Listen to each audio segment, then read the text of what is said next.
Vasishta continued, "It is wonderful that this great man has attained enlightenment. He has realized perfectly that the whole universe is Brahman." As I said previously, this isn't just an intellectual realization. It's a realization of supreme intimacy. It is only through delusion that Brahman is seen as the world, but that delusion also is Brahman, which is supreme and infinite peace. That delusion is our whole process of cognition, which we have to understand as the working of consciousness, and be completely open to it. Be completely open to it as consciousness. Take everything on board, and your sense of being, not you as an individual, but you as consciousness becomes increased by untold orders of magnitude. Whatever is, wherever, whenever, and in whatever manner, that is there and then, and in that manner. And this is our total openness to everything. We accept things as they are rather than analyse things. We accept the experiencing instead of reacting to it. And if we do react to it, we accept that reaction also. So there's always the possibility of increasing acceptance. All temptation to analyse is based on anxiety. However, this doesn't mean to say that analysis is wrong. There are times when we can make use of our analytical faculty when it's appropriate. But I suggest to you that whenever you've got this inclination to analyse something, have a look at the anxiety that's behind it. And the belief that by analysing something you'll get rid of the anxiety. But all that happens is the anxiety finds something else to analyse. You never get rid of anxiety by analysis. You just create the opportunity for it to shift onto something else. So you have to go beyond that. Go beyond the belief that you can solve things with your mind. And you do that by realizing the nature of the mind, realizing its insubstantial nature, realizing the relative and limiting nature of cognition, and just come back to awareness.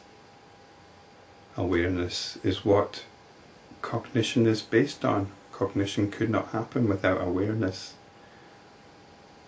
Awareness is the prime fact.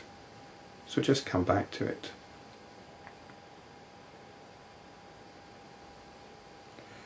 Whatever the infinite consciousness considers itself to be, that it appears to be. So if you think that this external world is real, then that becomes your reality. The entire universe exists in an atom of the infinite consciousness. Hence an atom itself is the universe.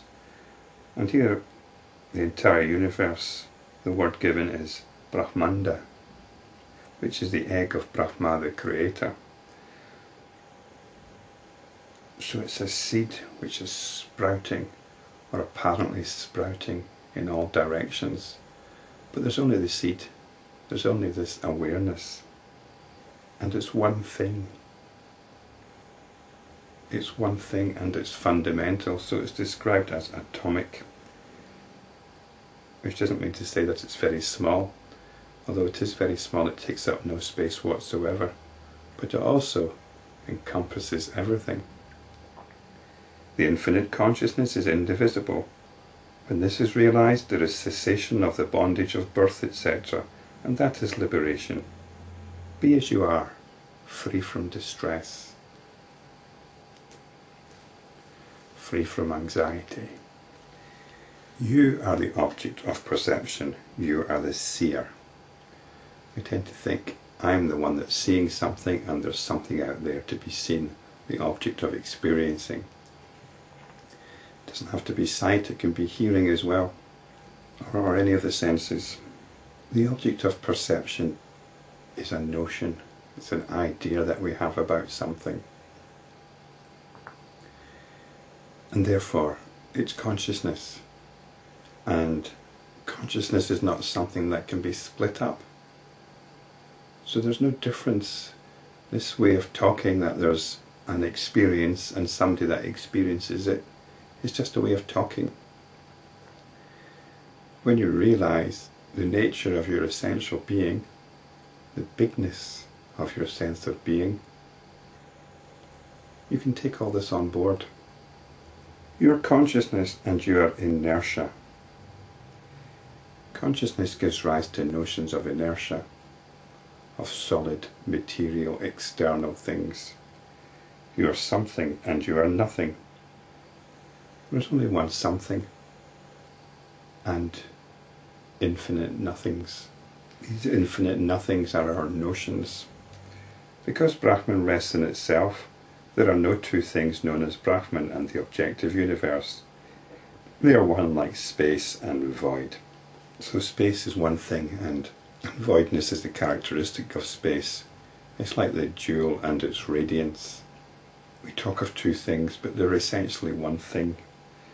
An intelligent, conscious man appears to be an insentient and inert person while he sleeps.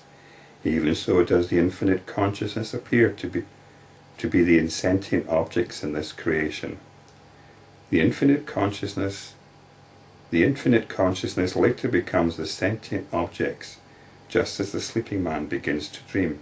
This continues till the person attains liberation and realizes that this world appearance has been a long dream. It is on account of the infinite consciousness inherent awareness that it considers itself an insentient and immobile being, and it is on account of the same awareness that elsewhere it considers itself sentient and mobile. Just as the same person has sentient and apparently insentient limbs, all the sentient and insentient objects of this creation put together form the body of the infinite consciousness. The body of infinite consciousness is just consciousness.